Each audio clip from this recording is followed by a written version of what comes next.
السلام علیکم، میں پروفیسر خالد عمر ایک کہاوت کے ساتھ آپ کی خدمت میں حاضر ہوں۔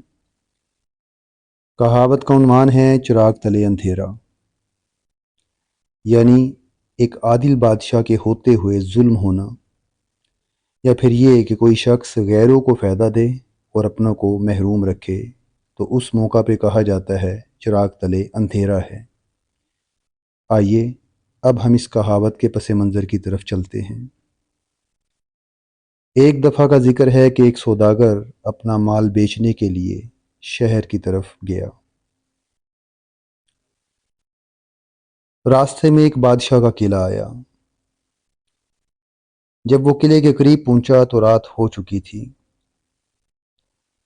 سوداگر نے سوچا کہ اس سے زیادہ محفوظ مقام کوئی اور ہو نہیں سکتا، لہٰذا بہتر ہے کہ رات یہاں پہ گزاری جائے اور صبح کے وقت پھر دوبارہ سفر شروع کر دیا جائے۔ چنانچہ وہ قلعے کی دیوار کے ساتھ سو گیا۔ جب وہ سو رہا تھا عین اسی وقت راہزنوں نے اس کا سارا مال لوٹ لیا۔ صبح ہوتے ہی وہ بادشاہ کی بارگاہ میں حاضر ہوا اور فریاد کرنے لگا کہ حضور، راہزنوں نے میرا سارا مال لوٹ لیا ہے، حالانکہ میں آپ کے قلعے کی دیوار کے ساتھ ٹیک لگا کے سو رہا تھا۔ بادشاہ سوداگر سے مخاطب ہو کے بولا کہ کیا تو نے اپنے مال کی حفاظت نہیں کی؟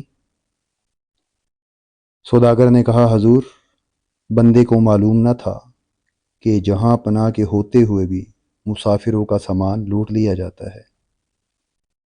بادشاہ نے کہا، کیا تو نے چراغ جلتا ہوا نہیں دیکھا کہ چراغ تلے اندھیرا ہوتا ہے؟